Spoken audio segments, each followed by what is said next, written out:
sekalipun kami meninggalkan Tuhan, sekalipun kami tidak setia, tapi Engkau selalu setia Tuhan.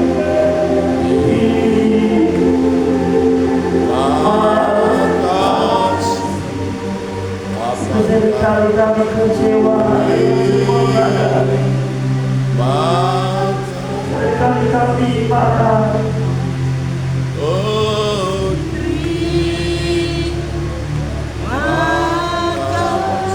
Ampuni kami Tuhan, ketidakpercayaan. Terima kasih Tuhan.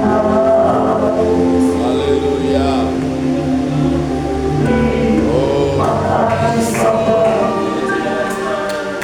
Haleluya.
biar awan kemuliaan Mari kita siapkan hati kita mendengarkan firman Tuhan. turunlah memenuhi bait sucimu, curahkanlah Roh Kudusmu, memenuhi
Mahasia, Yesus Maha Mahasia, yang kami tinggikan, kami mulia, kami agung, kami bersyukur, kami siap untuk mendengarkan firman Tuhan. Setiap benih jatuh di tanah hati yang baik, tertanam, terbentuk, bertumbuh dan menghasilkan buah. Dalam nama Tuhan kami Yesus Kristus, Tuhan dan Juru Selamat kami yang hidup. Haleluya. Amin. Shalom Bapak Ibu dan yang saya kasih dalam Tuhan. Puji Tuhan. Ya, pagi hari ini kita akan melihat satu kebenaran firman Tuhan, di mana ini adalah firman yang saya dapatkan di akhir tahun, memasuki tahun 2025. Jadi Tuhan akan berperkara dalam hidup setiap saudara, karena firman Tuhan ini dibukakan untuk setiap saudara dan saya boleh menikmati setiap janji Tuhan, boleh menikmati setiap berkat Tuhan, boleh menikmati setiap perkenanan daripada Tuhan Yesus Mahasia. Kita akan melihat di dalam Mazmur pasal 20 ayat yang pertama sampai ayat yang ke-10. Tapi sebenarnya firman ini nyambung juga sampai ayat 20 pasal 21.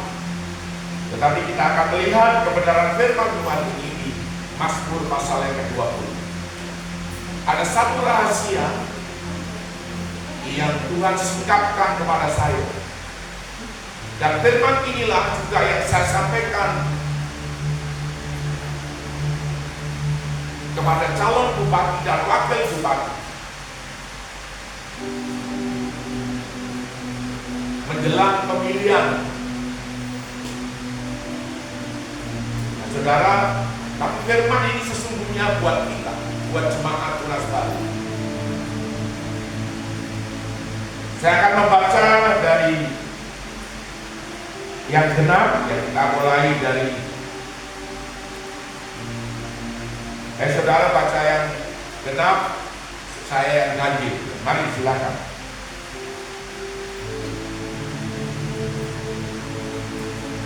Ini doa, berikutnya doa kemenangan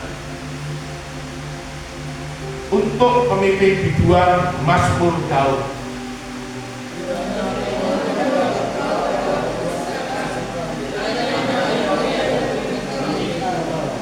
Saya minta diulang karena di dalam bahasa asli daripada Alkitab, saudara boleh cek, itu tidak ada kata kiranya.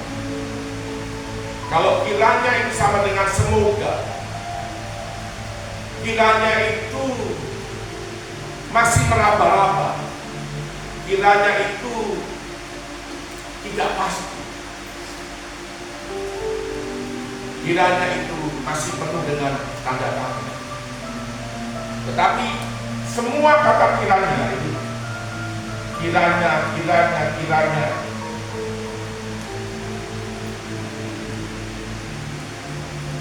sampai ayat yang ke-6 itu ada kiranya lagi. Jadi 6 kali ini semua dibuat.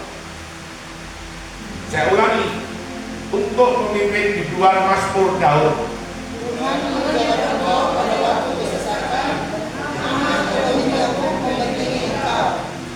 Dikirimkannya bantuan kepadamu dari tempat kudus, dan disokongnya kamu dari Sion. Diingatnya segala korban persembahanmu, dan disediakannya korban bakaran.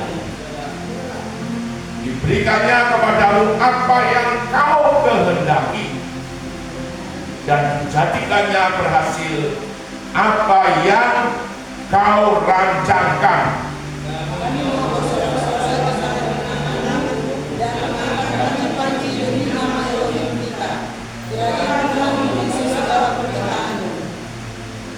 Sekarang kami tahu bahwa Tuhan memberi kemenangan kepada orang-orang yang diurapinya. Ia menjawabnya dari surganya yang kudus dengan kemenangan yang gilang gemilang oleh tangan kanannya.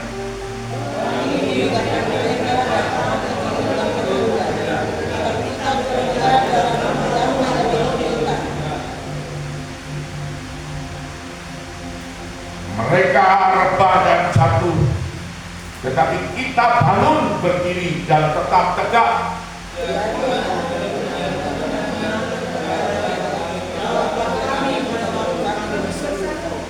Amin. Saudara perhatikan dengan seksama. Tuhan menjawab engkau, menjawab kami pada waktu kesesakan. Nama Elohim, nama Yahweh Yakob membentengi engkau, membentengi kami. Dikirimkannya bantuan kepada kami dari tempat kudus, kepadamu, kepada kami dari tempat kudus. Disokongnya engkau dari Sion. Diingatnya segala korban persembahanmu dan disukainya korban bakaranmu. Saudara, ini adalah bentuk perkenanan. Ini adalah favor of God. Perkenanan yang berasal dari Tuhan. Perkenanan inilah yang membuat saudara dan saya tetap ada. Perkenanan inilah yang membuat saudara dan saya tetap hidup. Saudara sehat, saudara diberkati, saudara dipelihara, saudara dilindungi oleh Tuhan. Sebab perkenanan itu adalah perkara yang sangat istimewa yang Tuhan berikan kepada saudara dan saya. Istimewa. Perkara di mana Bapa itu memperhatikan engkau, di mana Bapa itu tidak pernah meninggalkan, di mana Bapa kita yang kita sembah, yaitu Bapa yang itu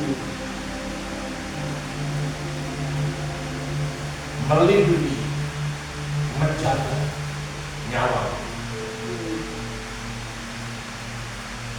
Saudara, ini perkara yang sangat luar biasa. Jadi perkenanan itu apa? Perkenanan itu adalah anugerah daripada Tuhan Yesus Hamasi. Tuhan Yesus Hamasi.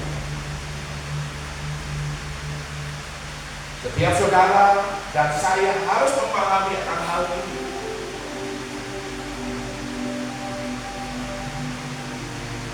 Kalau saudara diperhatikan,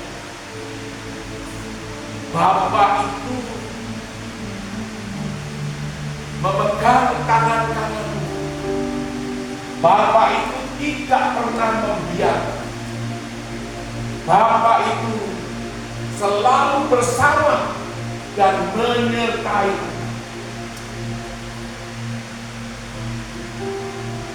Anugerah, kasih karunia itu benar-benar dinyatakan dalam hidup kita. Amin. Amin.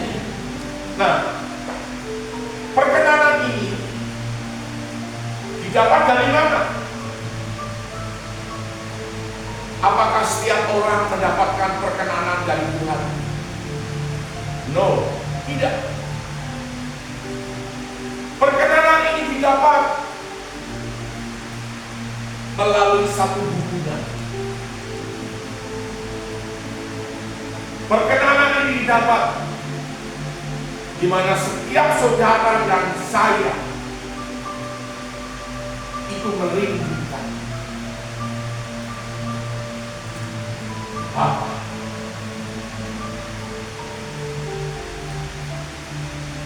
Ada satu yang bergerak dalam hatimu. Ada satu gelora cinta kepada Bapa.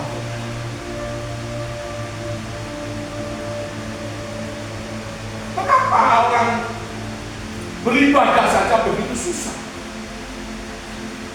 Untuk beribadah saja begitu susah. Coba lihat sekarang jemaat yang hadir ini. Siapa yang tidak beribadah?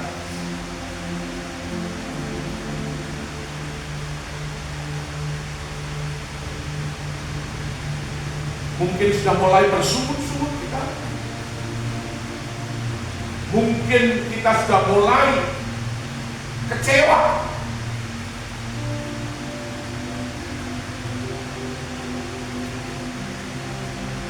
Tuhan tidak pernah membiarkan saudara dan saya agar bertumbuh dengan kekecewaan, bertumbuh dengan sakit hati. Tidak. Itu biasanya pengaruh dari luar. Ada himpitan, ada tekanan, ada omongan, ada macam-macam. Kesulitan ekonomi, masalah-masalah yang kita hadapi. Bagian kita, bagaimana kita bisa menyenangkan hati kita. Niat saudara untuk beribadah, kerinduan saudara akan Tuhan, akan Bapa kita, Bapa Yahweh, Elohim, Yeshua Mashiach.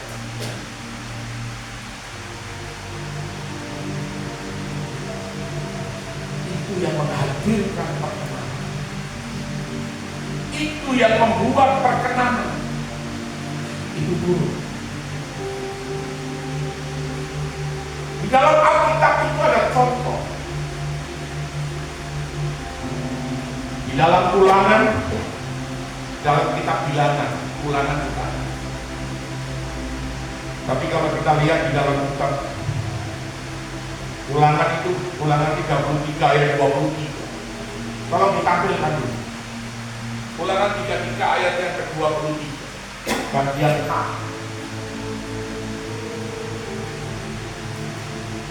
Di mana saya pernah dinubuatkan sebelum saya punya apa-apa. Waktu saya berjuang untuk kesuksesan upaya, dan istri saya sakit, sudah 3 bulan lumpuh, tidak bisa berjalan. Tetapi saya berdoa. Saya berdoa. Dalam kemarahan saya dengan Tuhan, tapi saya berdoa. Saya marah dan mengeluh dengan Tuhan. Saya tidak terima. Mengapa semua ini bisa terjadi, Tuhan? Saya tidak mengeluh kepada manusia. Bahkan manusia tidak tahu apa yang saya sampaikan kepada Bapa. Saya menangis, saya mengadu, tapi kepada Tuhan, kepada Bapa. Dan hari itu saya mendapatkan firman, harus berdoa dan berpuasa selama 7 hari.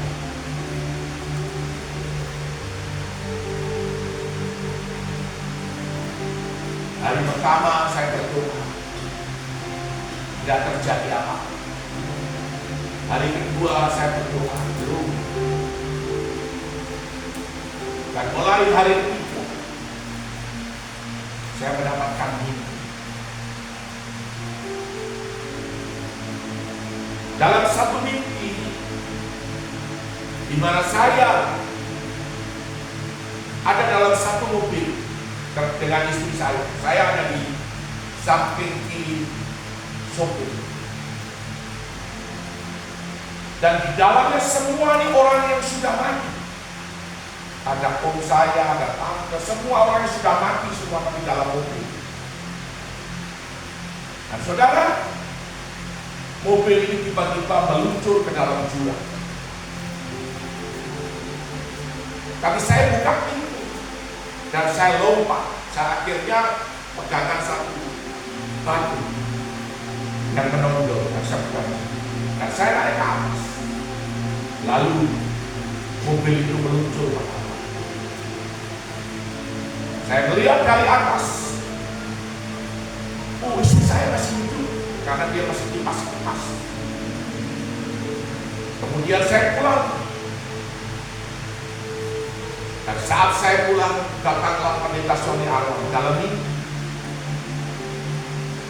Dia datang, saya cerita dengan dia bilang, dia keluarkan perahu tapi karet. Perahu itu dari karet. Dia mulai pompa. Dia bilang, ayo Mas Wanda, kita tolong di sini. Karena sebentar lagi air pasang dan kita tidak dapat menolong. Jadi saya naik perahu dan saya angkat istri saya. Saudara, hari ketiga, hari keempat,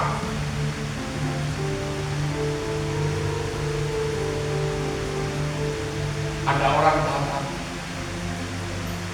Saya cerita mimpi ini dan saya jelaskan bahwa istri saya akan saya bawa ke Surabaya. Kemudian orang ini dulu adalah kepala dinas. Waktu dia kecelakaan dengan mobil Avanza terbalik, berguling dan terbalik, tulang iganya ini patah. Waktu saya telepon, saya langsung datang dan saya langsung berdoa dengan perjamuan kudus, minta kehidupan, minta kepada Bapa tubuh dan darahnya itu menghidupkan, tidak boleh mati. Dan akhir singkat ceritanya dia dibawa ke Makassar dan mengalami kesembuhan. Dan orang inilah yang datang, tidak diduga dia datang. Dan dia berkata, saya mau jadi baik. Kemudian kami dibelikan tiket untuk 2 orang, tiket Mekah. Saudara yang saya kasih dalam Tuhan, apa yang terjadi? Saya tetapkan tanggalnya, tanggal sekian. Masih ada waktu kira-kira sekitar 2 minggu. Saya harus berangkat. Melihat keadaan dan kondisi istri saya tidak mungkin dengan 2 tiket. Paling tidak itu harus ada 3-4 SIM. 3 dipakai istri saya untuk berlari. Tetapi hari itu saya berdoa, minta kemurahan, minta anugerah.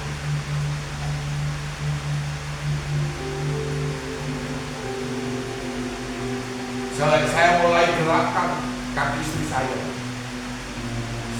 Kakinya sudah tidak bisa dilipat begini, sudah tidak bisa.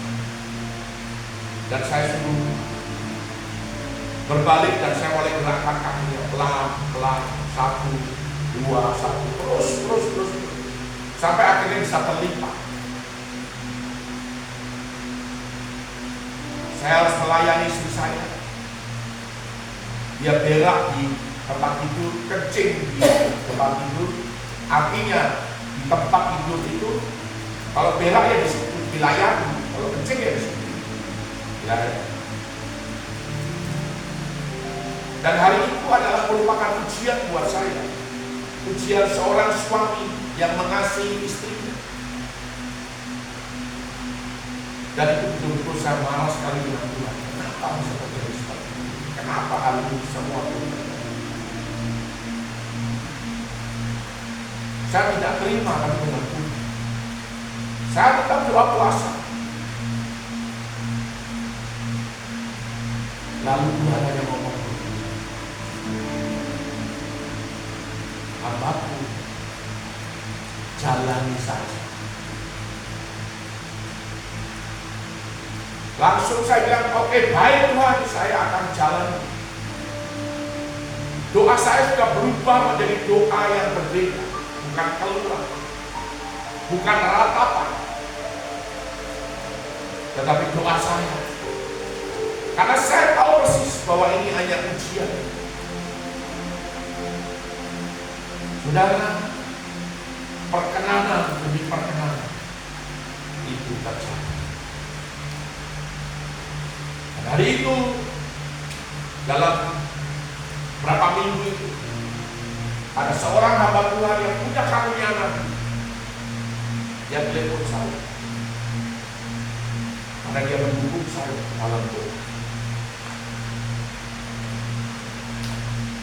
Di situ juga kita bisa tahu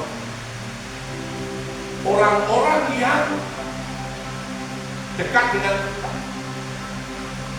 apakah dia mendukung dengan sungguh-sungguh atau tidak.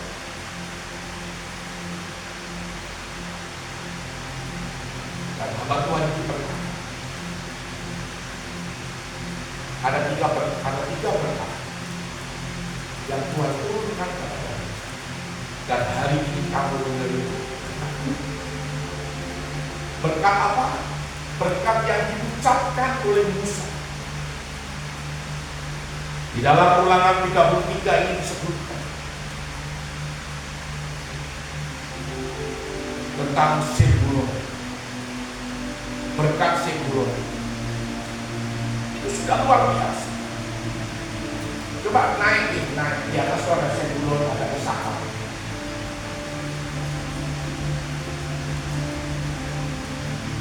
Mungkin 19 atau 20.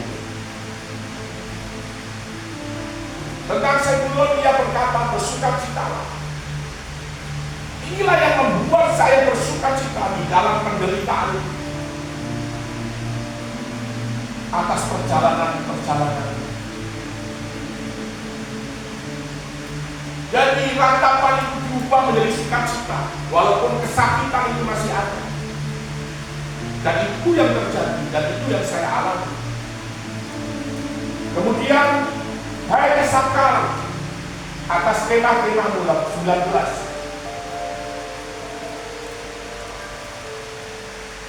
Bangsa-bangsa akan dipanggil, mereka akan datang ke gunung, di mana mereka akan mempersembahkan korban, sembelihan dan seterusnya. Mereka akan menghisap kelimpahan laut. Kembali ke 20. Saudara, Isakar itu berbicara tentang rumah dan berbicara tentang kelimpahan.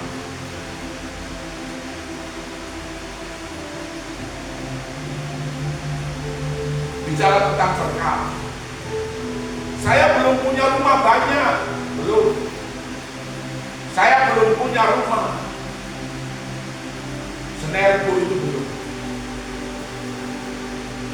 Dan saya yakin bahwa saya akan punya rumah. Dan itu digenapi. Saya punya rumah Senerbu, itu juga dengan iman. Saya punya rumah di belakang Senerbu, itu juga dengan iman. Mau beli, cash tidak punya. Lalu saya punya rumah lagi di Sumberkel yang sampai sekarang belum kita rehat. Saya punya rumah lagi, rumah kos yang biasa. Saya punya rumah lagi, rumah angkasa. Dan rumah saya kayu jati di Jawa, karena kayu jati sudah tua, itu kita rombak menjadi rumah beton. Tapi rumah yang di Jawa ini sudah saya serahkan pada keluarga dan ada penggantian. Kemudian saya beli apartemen lagi di Surabaya.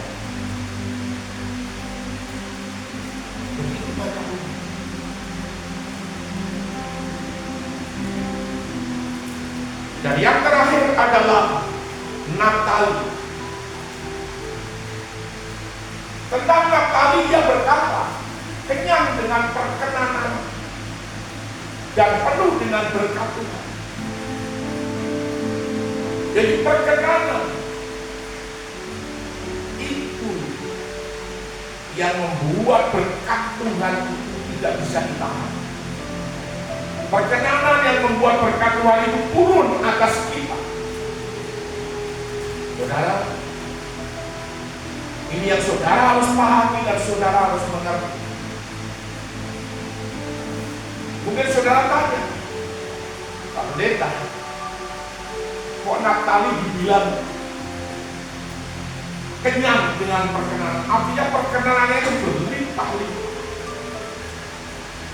Dia seperti sudah tidak sanggup lagi menerima perkenanan. Dia seperti tidak sanggup lagi untuk menerima berkat.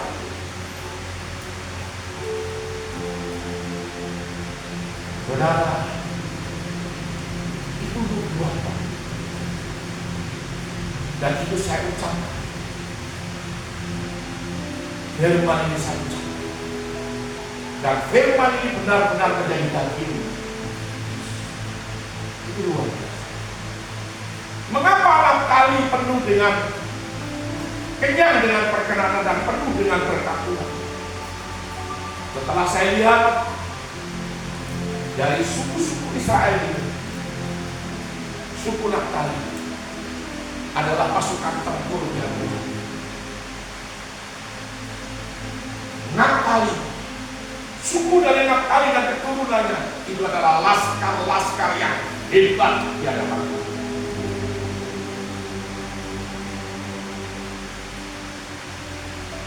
Ada berapa ratus ribu.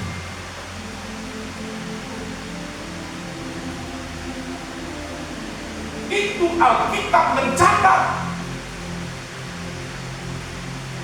Yang lain tidak seperti itu.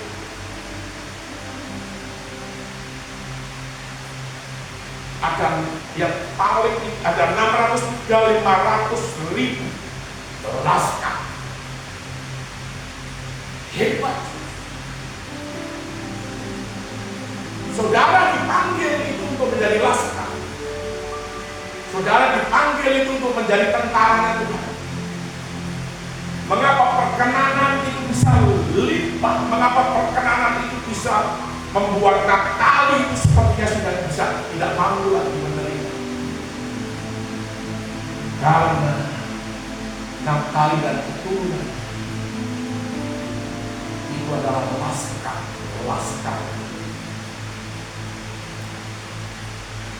tentara.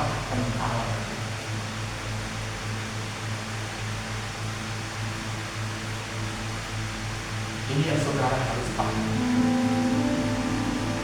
Jadi saudara, perkenanan Tuhan menjawab aku di dalam kesesatan. Nama Yahweh Yakub membentengi. Kirim kayak bantuan kepadaku dari tempat kudus. Disokongnya aku dari Sion. Siapa yang dikirim dari tempat kudus dan yang menyokong saudara dari Sion? Itu adalah bala tentara surga. Itu adalah malaikat surga.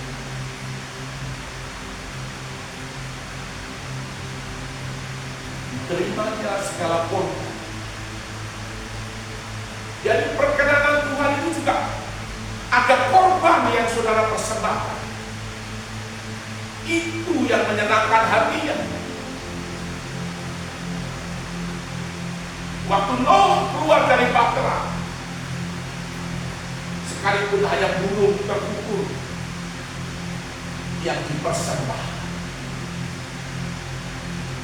tetapi karena persembahan yang penuh dengan ketulusan, penuh dengan hati yang cinta akan Tuhan, mendatangkan panen.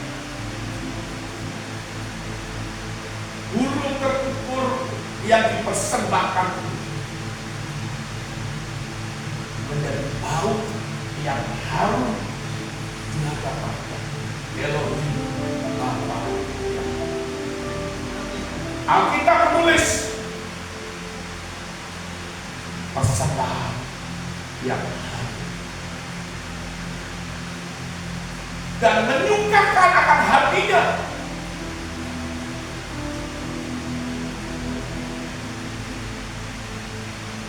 Mengapa kita sudah memberi, tetapi kita tidak bisa menerima?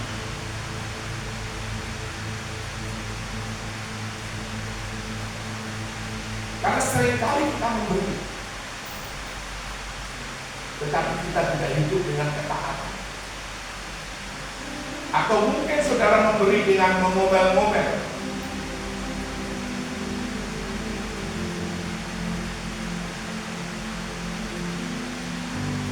Bagaimana persembahan bisa menjadi bauan harum?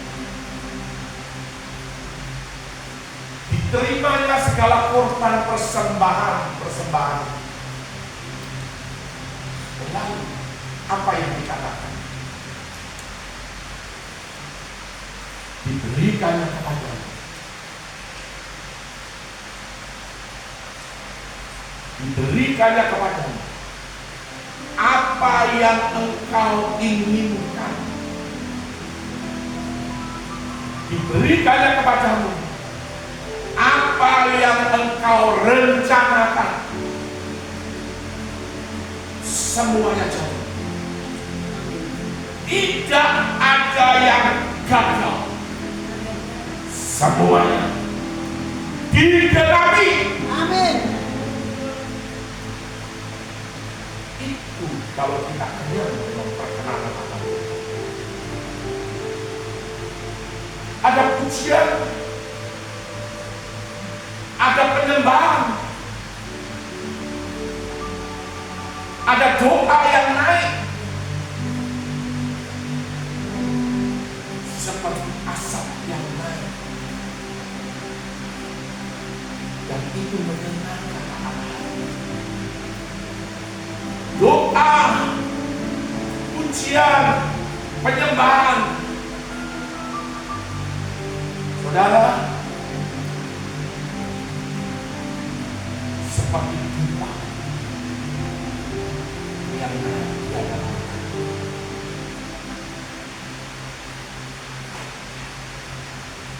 Baunya harum dan menyenangkan hati. Kalau kita menyenangkan hati Bapa,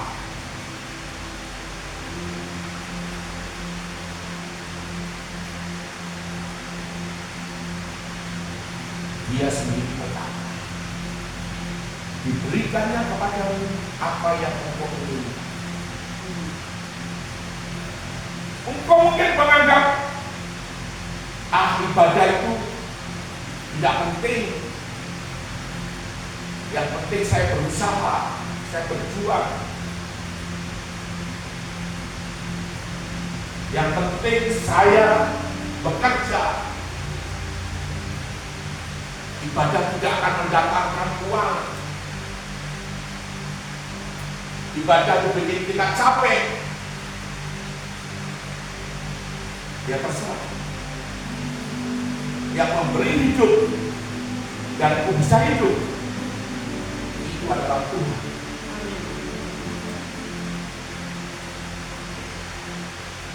Engkau punya keinginan mau jadi polisi. Engkau punya keinginan mau jadi pegawai negeri. Tapi engkau tidak pernah berusaha. Apalagi ibadahnya bolong-bolong.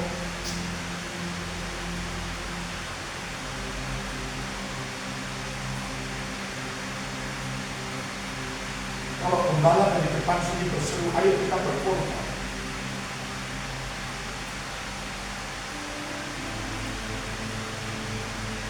Mungkin saudara katakan, korban lagi, korban lagi, korban lagi.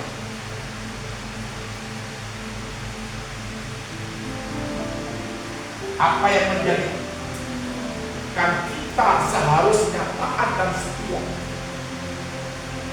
tetapi kita tidak melakukan? Apakah dengan kekuatanmu, dengan kemampuanmu,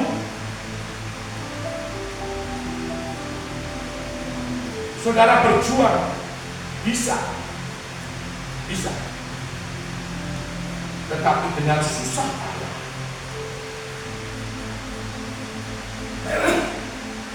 Orang yang tekun, orang yang sungguh-sungguh bekerja, itu bisa dipertahankan. Tetapi dengan susah payah. Tetapi kalau engkau bersama dengan Tuhan, susah payah itu tidak akan pernah ada. Karena Tuhan akan menolongmu, perkenanannya akan turun. Apa yang kamu rasa tidak mampu dan tidak bisa, Tuhan akan memampukan. Kalau pintu tertutup, pintu akan dibuka.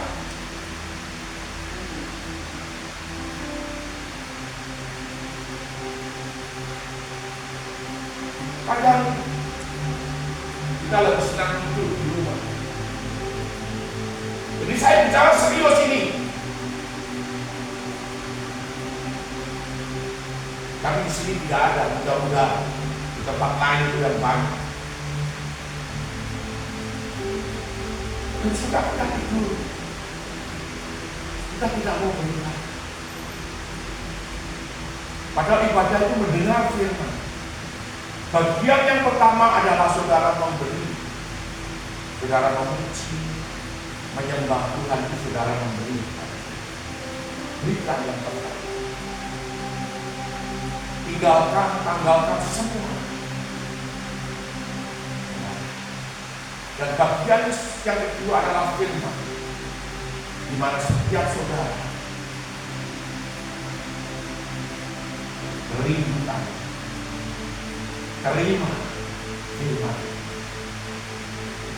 berusaha untuk melakukan dan benar, dan berusaha untuk melakukan dengan perkenanan Tuhan pasti. Perkenanan Tuhan pasti.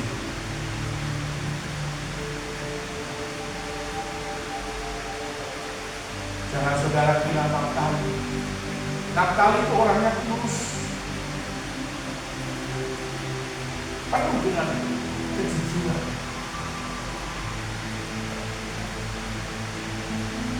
Kita seringkali masih tidak tulus. Kita tidak jujur. Banyak tipu, banyak bohong. Orang, mungkin kau berpikir orang tidak tahu. Yo, tidak apa-apa. Yo, tidak apa-apa. Terus lanjutkan. Orang tahu kan, kalau kamu itu berbohong. Orang tahu kan, kalau kamu tidak tulus.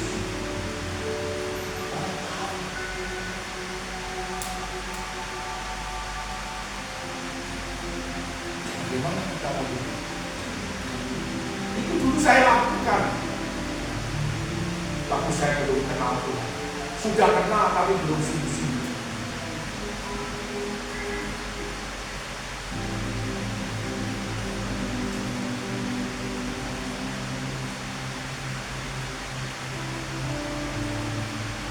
Saudara perhatikan. Jadi yang pertama adalah membangun hubungan dengan Tuhan dan dengan sesama. Intim dengan Tuhan. Saudara menaikkan lagu pujian, memuji, menyembah Tuhan.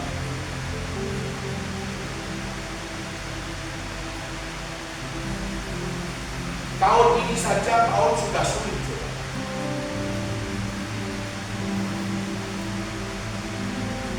Dan saudara sudah melakukan satu tindak tindakan nubuat, tindakan profetik. Saudara ingat, pindah dari krisis kepada kemuliaan. Kita kan sudah profetik, kita sudah pindah.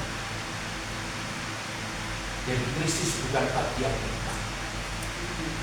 Tapi kalau engkau masih mau krisis lagi, ya tidak apa-apa. Orang yang ada dalam kemuliaan, dia akan berusaha untuk cari. Dia akan berusaha untuk menyenangkan hati. Tapi orang di dalam krisis, isinya cuma mengeluh dan mengeluh dan mengeluh.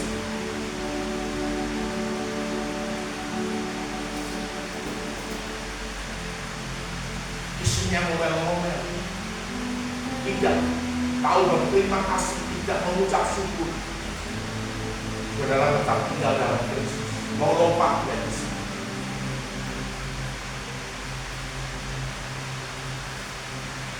Kemudian yang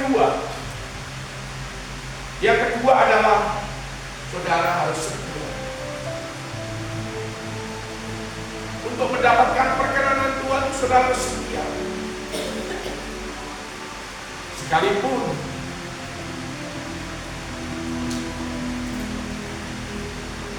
engkau kurang setia,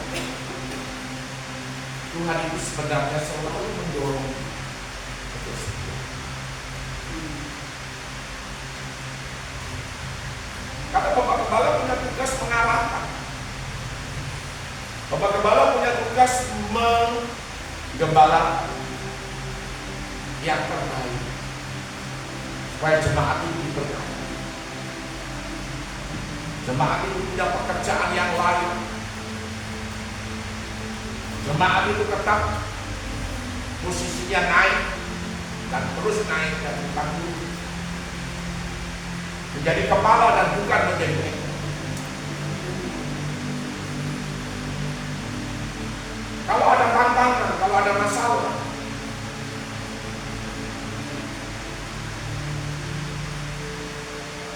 saudara tetap harus berjuang. Karena itu mungkin bentuk. Yang ketiga adalah selalu mau dibentuk. Mau dibentuk. Itu adalah bentuk pembentukan. Itu adalah proses. Mau diproses, mau dibentuk. Ya.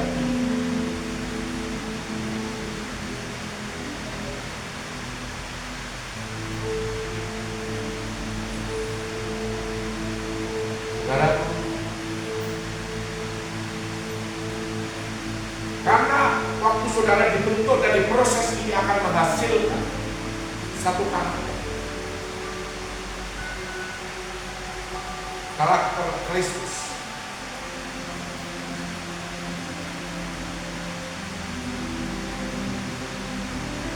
Serupa dengan Kristus, Yesua Hamasiah.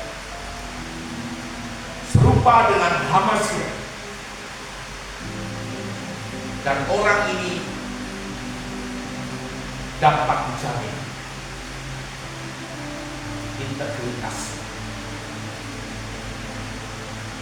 Kamu kira kalau kamu bekerja di perusahaan, kamu tidak jujur, kamu akan terus dipakai? No, tidak. Kamu pasti dipecat.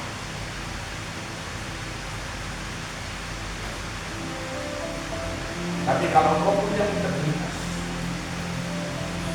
punya sikap,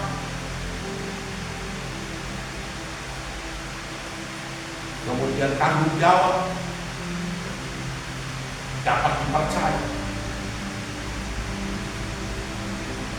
itu dari pembentukan, itu dari proses yang Tuhan izinkan terjadi atas hidup.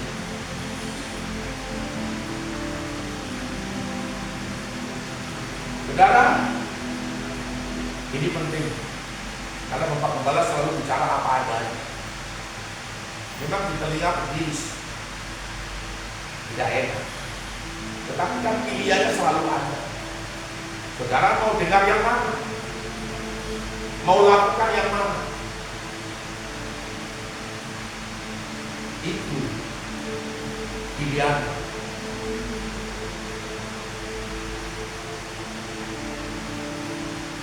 pembentukan dan proses itu menyakitkan. Itu adalah penderitaan. Saya dari kecil sudah dibentuk, sudah diproses. Saya waktu umur sekitar 10-11 tahun, kalau umur 7-8 tahun,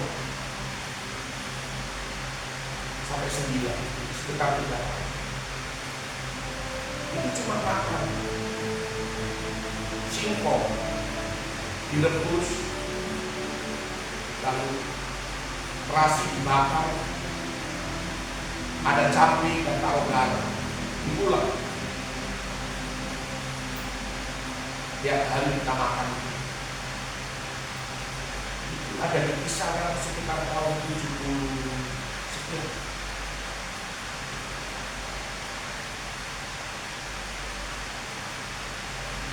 Tahun 70. Tapi itu saya alami. Kemudian hidup bukan dengan orang tua. Saya mulai umur 9-10 tahun. Saya hidup dengan om saya. Om saya baik. Tante juga baik.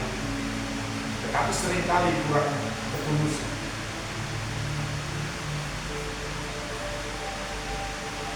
Orang tidak bisa, saya tidak bisa makan pun satu meja tidak bisa. Kalau makan itu selalu diambil dan dipakam.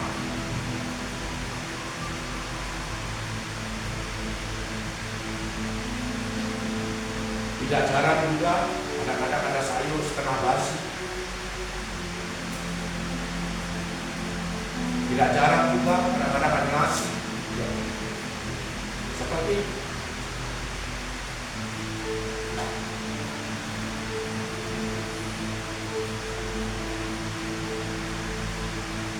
bangkit dari keterpurukan, belum kenal Tuhan. Tahun 79,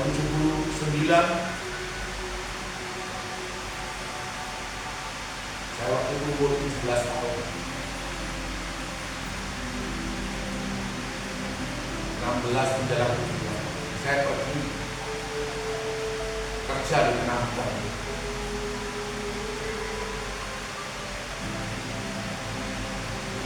Bekerja dengan orang-orang yang sudah dewasa.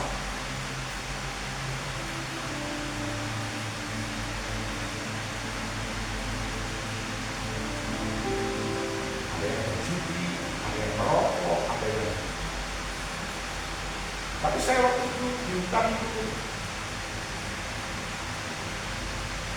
ada anak-anak masih muda. Saya punya kelompok dengan mereka. Dan mereka ini bukan orang biasa. Mereka ini pemberani. Kalau kita ular, bagaimana ular itu bisa kita tangkap? Kalau kita kulit tidak kita makan. Ketemu soa-soa panjang dari 1,5 meter. Bagaimana kita tangkap, kita makan? Saya alami. Saya sudah tidak bisa hitung lagi sudah makan uang berapa itu saya bisa hitung.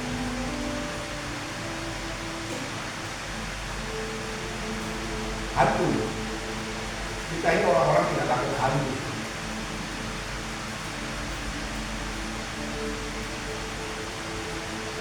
Belum kenal Tuhan saja kita tidak takut hantu.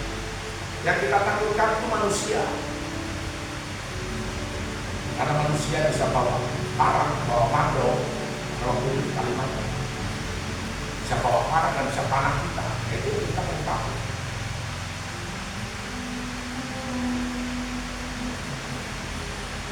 Kalau manusia terbang, kalau di Bali itu namanya leak. Kalau di sana namanya kaoyan. Belum pernah tidak ketemu.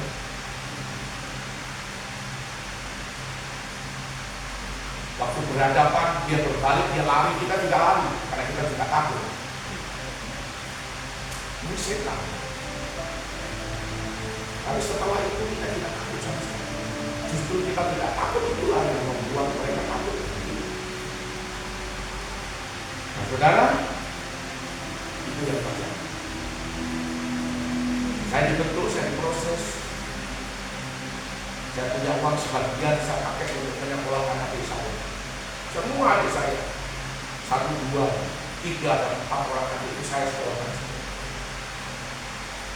Dan beruntung karena adik saya laki-laki itu selalu juara.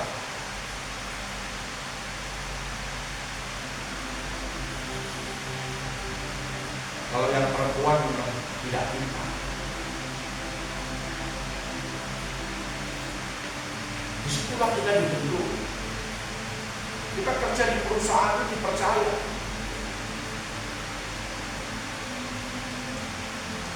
Kalau saya korupsi, aduh, mungkin di masa muda itu saya sudah jadi orang milioner. Orang tidak ada awasi saya, tidak ada. Mereka cuma percaya sama.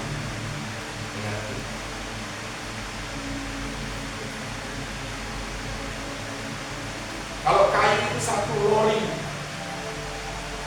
biasanya kan ada 30 sampai 50 lori. Kalau kita curi saja setiap hari 5 saja, atau 3 atau 4, 1 bulan sudah berapa puluh lori. Kayu itu adalah untuk bahan bakar, karena kita pakai turbin uang. Orang pasti tidak akan tahu. Tetapi saya tidak malu. Walaupun banyak kuda, ayo kita kerjasama, ayo kita mainkan. Karena tidak. Karena dari kecil kita diajar bagaimana kita harus jujur. Saudara, itu adalah karakter, pembentukan karakter, itu adalah integritas. Makanya saya kerja di perusahaan itu.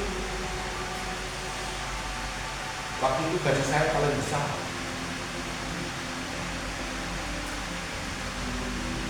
Belum ada orang punya gaji seperti saya. Saya gaji paling tertinggi. Manajer saja masih kalah dengan saya.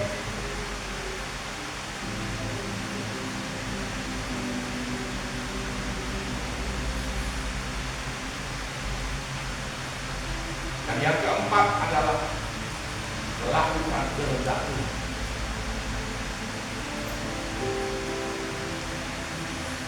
Apakah saudara dengan tidak beribadah pada itu kehendak Tuhan? Tidak. Tuhan berfirman, jangan tinggalkan ibadahmu, jangan tinggalkan persekutuan dengan Tuhan. Ya.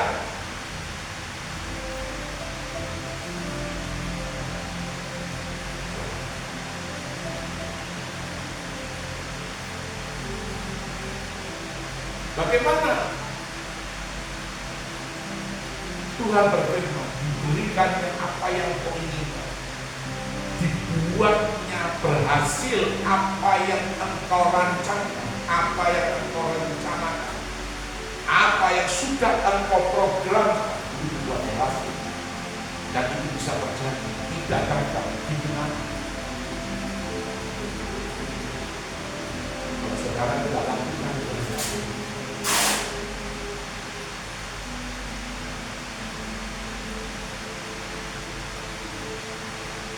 makanan dari setiap anak Tuhan adalah melakukan kehendak.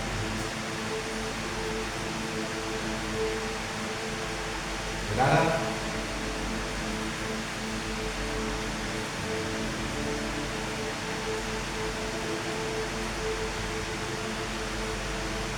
di dalam Ibrani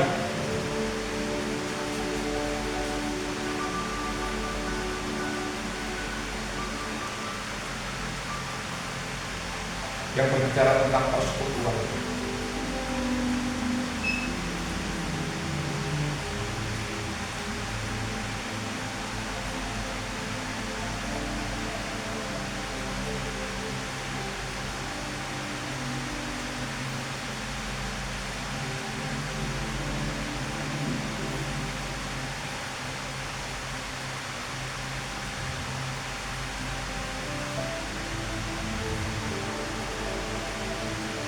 Jangan tinggalkan persekutuan-persekutuan.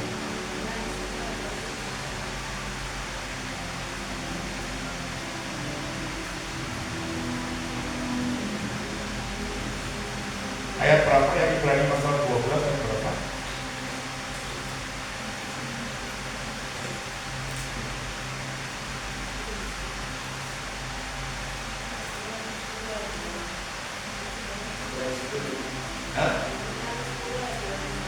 Ya, jangan kita menjauhkan diri dari pertemuan-pertemuan ibadah kita seperti dibiasakan oleh beberapa orang. Jangan di tahun 2025 ini saudara tidak lebih giat lagi dari tahun 2024.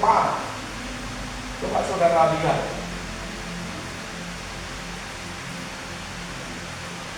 Malah saudara mau tarik diri, saudara mau mundur, kan? Itu yang klik saja, itu akan terbuka semua.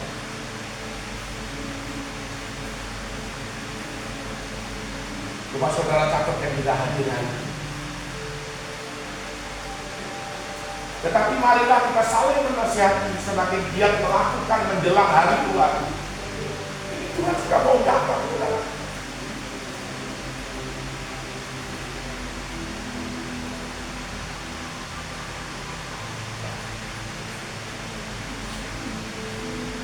Melakukan kehendak. Nah, saudara,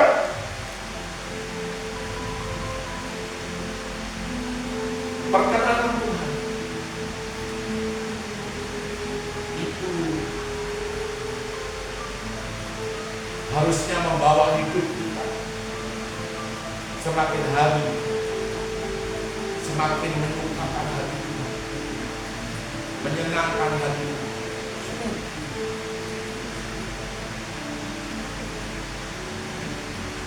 Semakin kita lebih giat di dalam kita melayani Tuhan.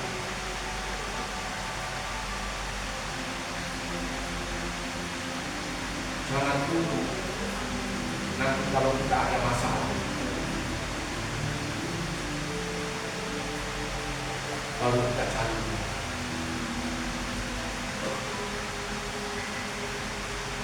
Orang biasanya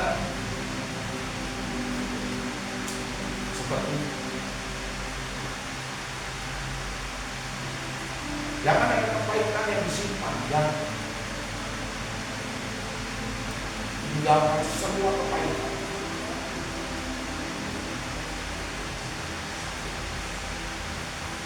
Kemudian ayat yang ke-6, ya, Mazmur 20 ayat yang ke-6. Jam 11. Kami mau bersorak-sorai tentang kemenangan-kemenangan-Mu dan mengangkat panji-panji demi nama Elohim Yahweh, dan Tuhan memenuhi segala permintaan. Tuhan itu besar, berarti Tuhan ini adalah Bapa Yahweh. Khusus bicara tentang Bapa Yahweh, Alkitab orang Biak itu ditulis dengan nama Yahweh Bapa kita. Dan itu kemarin tanggal 4 dan 5 Februari kita mendeklarasikan ulang bahwa dari ujung bumi Pulau Biak ini, Biak itu ujung bumi, pulau paling terakhir di belahan bumi barat, ujung timur belahan bumi barat, itu adalah Pulau Biak. Pulau Biak adalah pulau yang paling dekat dengan orbit bumi. Dan Pulau Biak itu sangat istimewa di hadapan Tuhan. Tapi mengapa sekarang kita susah? Justru menjelang hari Tuhan kita susah. Kabupaten Biak Numfor sudah bergadai dengan hutang berapa ratus miliar hutang Kabupaten Biak Numfor. Dan bupati terpilih sangat kesulitan untuk mengatur keuangan.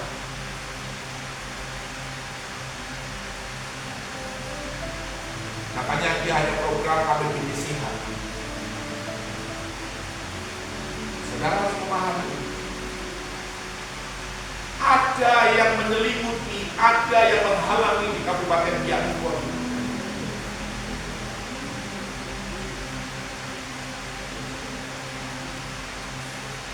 Maka kita perlu Roh Kudus untuk melanda perutnya.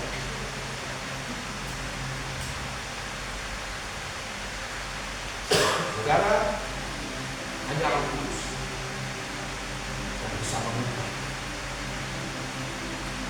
apa yang untuk melanda perutnya. Saudara yang saya kasih dalam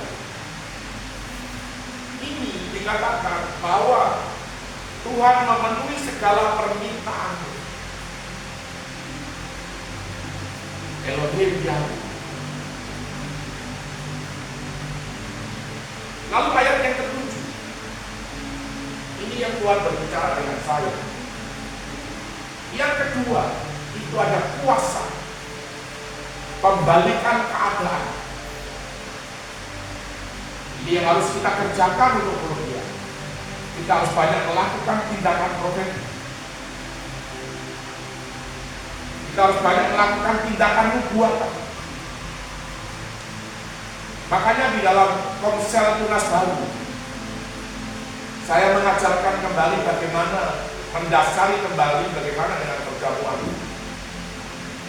kudus atau cawan perjanjian baru.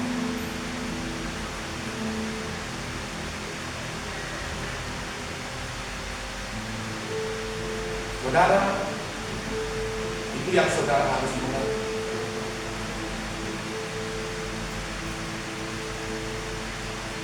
Kita tidak akan bertahan.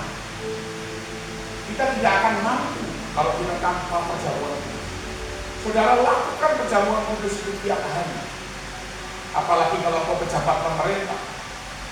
Apalagi kalau kau guru, punya posisi, punya kedudukan, punya jabatan. Di hadapanmu itu musuh-musuhmu. Bukan darah dan daging, tetapi setan, iblis, maut. Itu firman yang katakan.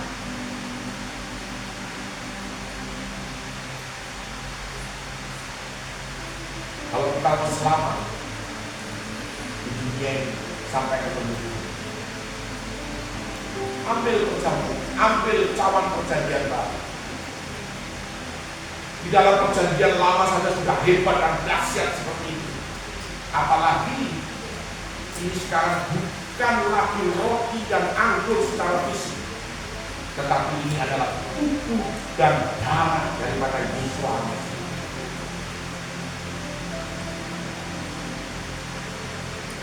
Dengan tubuh dan darah tersebut. Kalau dulu di zaman Daud itu ada di bait suci imamnya namanya Abiatar. Kalau sampai ada ayat mengatakan Mazmur 23 ayat yang kelima, engkau menyediakan hidangan bagiku, bagi Daud di hadapan lawan. Lalu hidangan itu apa? Itu adalah roti dan anggur. Sama dengan 1 Raja-Raja 19 ayat 1 sampai yang ke-8.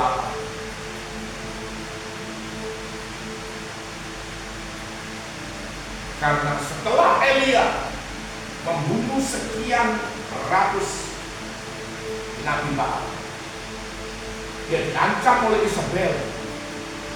Isabel itu siapa? Isabel itu istri daripada Ahab. Dia adalah bayangan dari setan itu sendiri, yang penuh dengan perzinahan, penuh dengan keserakahan, penuh dengan berbagai macam kejahatan, penyembahan berhala. Besok pada jam yang sama Elia, aku akan membunuh. seperti kamu telah membunuh Nabi. Elia lari masuk ke dalam padang gurun seharian penuh. Dalam kelelahan, dia tidur di bawah pohon ara. Dan dia tertidur. Di padang gurun ini, saudara. Tidak ada toko roti, tidak ada. Tidak ada kios yang jual minuman, tidak ada. Tapi malaikat dari surga itu bawakan kendi itu pot, kendi itu poci, kendi itu tempat air, dan roti. Baunya harum pasti, oh itu roti bakar, baru dibakar. Lalu dibangunkan Elia bangun, makanlah dan minumlah. Inilah hidangan yang disediakan Bapa untuk Elia. Elia makan. Wah, karena dia lapar, dia makan dan dia minum. Lalu tidur lagi. Dan malaikat terbang lagi ke surga. Ya mungkin tidak terbang ya, karena dia memang mungkin kecepatannya malaikat jet tempur saja mungkin lebih cepat malaikat. Ambil lagi air dalam kendi dan roti. Agak keras, Elia bangun karena perjalanan masih sangat jauh. Makanlah dan minumlah. Lalu Elia makan dan minum, dia menjadi kuat untuk berjalan 40 hari 40 malam. Alkitab menulis, bukan saya yang tulis, bukan. Lalu ini apa ini? Kira ini main-main? Banyak orang tidak tahu, banyak gereja tidak tahu. Gereja 1 bulan 1 kali, 3 bulan 1 kali, 1 tahun 1 kali. Ada yang tidak mengadakan sama sekali di kampung-kampung, di pulau-pulau itu tidak ada. Loh, saya pernah ke Saudi, mereka tidak buat perjamuan juga. Memang tidak semua, tapi yang kedalaman.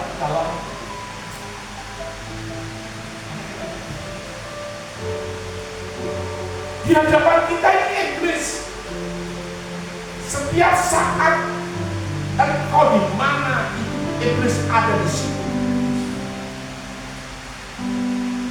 Di hadapan lawan engkau bekerja. Jangan datang ke dalam hadirat Tuhan dengan tangan hampa. Korban Kristus itu menjadi dasar. Korban Kristus, Yesua Hamasiah itu menjadi dasar. Menghadapi maut, menghadapi setan, menghadapi iblis. Inilah tubuh dan darah yang kau sediakan di hadapan lawanku.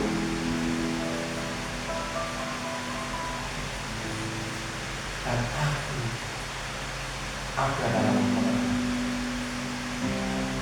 Kenapa Daud bisa menulis semuanya ini? Mazmur 20, 21, 22, 23. Dia bisa tulis. Dan dia berbicara kemenangan demi kemenangan, demi kemenangan, demi kemenangan, dan kemenangan. Dan Alkitab ini juga menulis, kemanapun Daud pergi bertempur, kemanapun Daud pergi berperang, tidak pernah kalah. Loh, ini firman saudara. Daud tidak pernah. Loh, kok bisa? Dia punya persetujuan dengan Tuhan. Perkenanan Tuhan begitu hebat. Dia melakukan kehendak. Dan Daud punya karakter teruji. Karakter Daud itu teruji. Hebat, dahsyat, luar biasa. Itu Daud. Bagaimana dengan saudara? Saudara juga katakan, saya lebih hebat, saya lebih dahsyat, dan saya lebih luar biasa.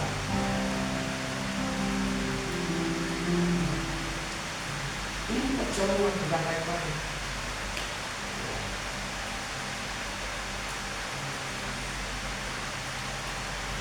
Kami tahun 99, sebelum orang ambil perjamuan, kami sudah ambil perjamuan dan kami bilang sesat.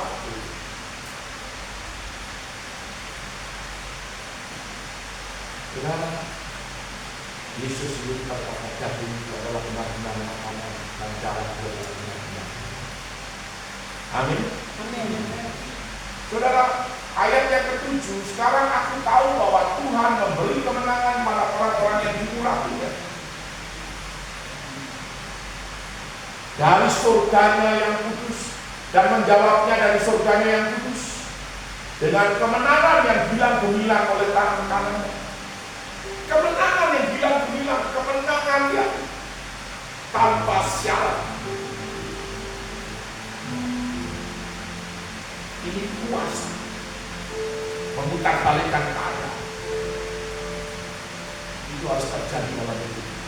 Tahun ini, tahun 2025, jangan sia-siakan waktu. Saya mau tanya, kemarin ada yang mau jadi polisi, sekarang dia tidak ibadah kok. Ada ibadah, Robert ada ibadah, tapi tidak. Ada. Tapi kalau main basket bisa satu hari penuh bisa main basket. Cari Tuhan, saudara. Carilah Dia selagi Dia berkenan untuk ketemu. Carilah kerajaan surga dan kebenaran, maka semua akan ditambahkan kepada kita. Coba saudara lihat yang lain, ada kan? Tidak ada. Karena dia pikir saya sudah terlalu lelah tahun 2024. Tuhan tahun 2025 ini saya mau istirahat. Jangan saudara, justru tahun 2025 itu menentukan akan hidupmu. Menentukan akan hidupmu tahun 2025 ini. Saudara, saya bicara sangat serius. Sebab janji Tuhan ini akan digenapi. Akan ada terobosan, akan ada lawakan. Saudara akan diberkati, tidak tahu caranya bagaimana. Yang jelas jangan ada kepahitan.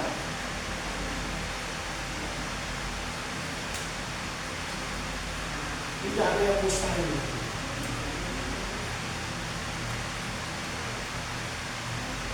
Kemudian ayat yang berikut adalah orang ini memegahkan kereta dan orang itu memegahkan kuda, tetapi kita berpegang dalam nama Tuhan Elohim Yahweh. Mereka semua rebah dan jatuh, tetapi kita tetap berdiri dan tetap tegak. Karena apa? Kita memegahkan Tuhan. Kita percaya akan Tuhan. Kita setia. Kita punya relationship, kita punya hubungan dengan Tuhan dan sesama. Yang berikut, ya Tuhan, berikanlah kepada kami. Kalau waktu itu tahu itu raja, tapi raja ini kan saudara dan saya. Jawablah kiranya, itu kiranya lagi coret. Jawablah kami pada waktu kami berseru kepada. Saya Alkitab saya langsung saya coret itu ya, pakai foto, saya coret saya buat. Karena itu tidak ada. Saya sudah tanya. Akan teolog sampai tidak ada. Ini hanya kali saja menambah. Karena firman Tuhan itu pasti. Firman Tuhan itu bukan semoga. Firman Tuhan itu bukan kiranya. Bukan. Pasti. Apa yang kau katakan? Ini Tuhan yang aku akan berlaku. Apa yang kau katakan? Demi Tuhan yang hidup, aku akan melakukan.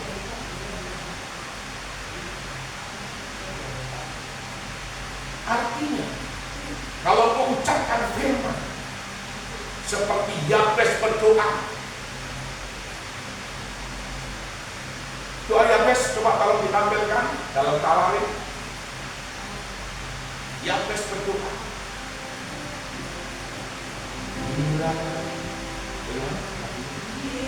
Kiranya Engkau memberkati aku berlimpah-limpah dan memperluas daerahku, dan kiranya Engkau menyertai aku dan melindungi aku. Amin. Daripada malapetaka sehingga kesakitan tidak menimpa. Yabes itu artinya penderitaan. Tetapi Yabes itu juga punya arti dimuliakan. Yabes berdoa sangat egois.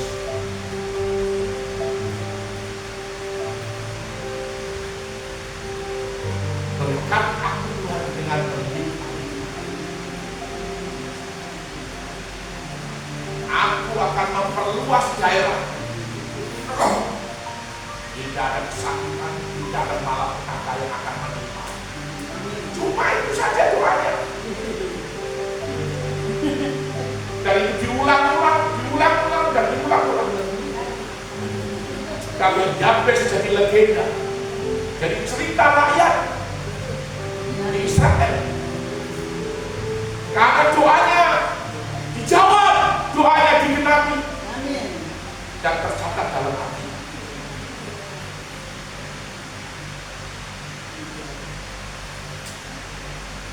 Markus pasal 11 ayat yang ke 25 atau 26.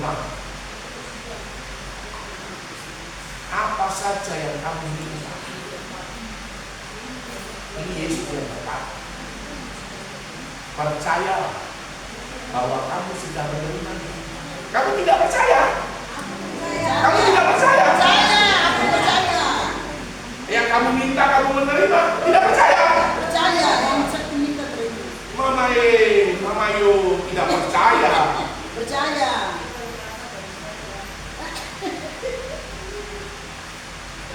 Tidak percaya. Sedangkan Yesus sendiri berfirman, apa saja yang kamu minta. Karena itu aku berkata kepadamu, apa saja yang kamu minta dan doakan, percayalah bahwa kamu sudah menerima. Telah menerima. Sudah menerima. Lalu mana?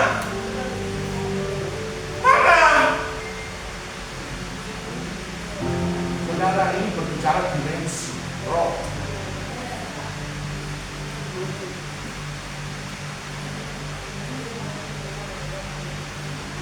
Saya pernah tidak punya kerja. Waktu istri saya sakit itu ke Surabaya, berobat dan pulang tidak punya tiket. Uang sudah mati. Lalu saya cuma bilang, Tuhan saya minta tiket pesawat. Lalu saya ulurkan tangan saya ucapkan, saya percaya Tuhan apa yang saya minta, saya telah menerima. Di tangan saya sudah ada tiket Tuhan. Terima kasih Tuhan Yesus Masia, terima kasih, saya bersyukur, saya terima tiket itu. Mana tiketnya? Belum ada. Tetapi tiba-tiba ada seorang hamba Tuhan telepon. Lalu mereka kita posisi kamu ada di mana? Di Surabaya. Oh ya sudah, kalau begitu kita ketemu ya. Terus rencana pulang kapan? Saya bilang pulang tanggal sekian. Sudah ada tiket atau belum? Saya bilang belum. Oh sudah, nanti saya belikan tiket.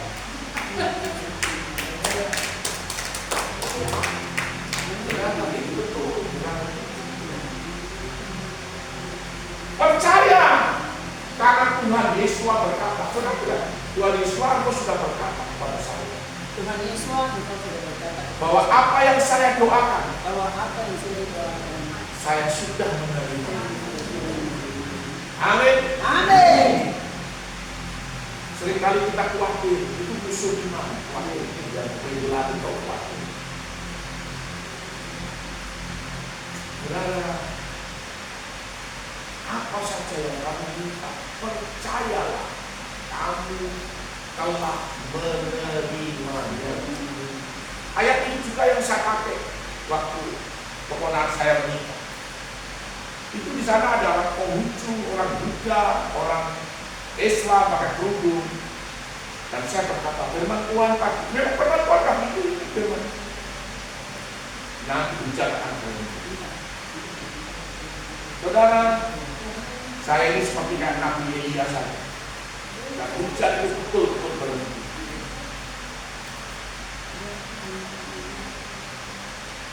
Tetapi yang aneh pada waktu itu, yang protection system, yang MC-nya itu bilang, ya kita semua harus turun ke lapangannya, kita harus turun ke taman, karena hujan pasti berhenti. Loh, padahal saya lihat keluar ini, saya keluar ini, masih hujan, saya masih beriris. Tapi saya bilang Tuhan, hujan masih berhenti. Mungkin 5-10 menit, hujan berhenti. Mereka pel cepat sekali, 10 menit 15 menit kering, dan semua turun di taman. Itu saudara, pernikahan seperti pernikahannya artis, bintang-bintang Tuhan, karena campur tangan.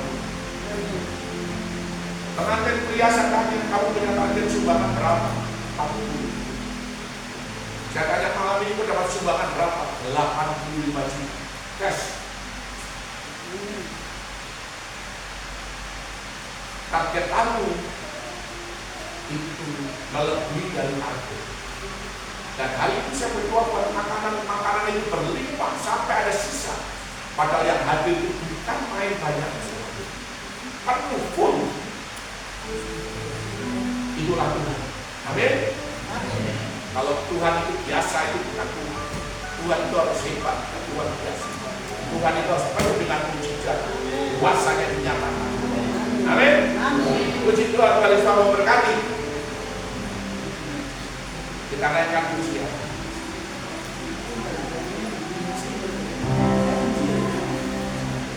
Bapak Ibu, aduh, jangan saudara bilang ini Pak Gembala marah-marah ini. Tidak, Pak Gembala tidak marah-marah. Selalu ada sisinya ini dan sisinya yang benar. Ada sisi gelap dan sisi yang terang. Saya selalu berbicara. Dan pilihan itu ada di tangan saudara.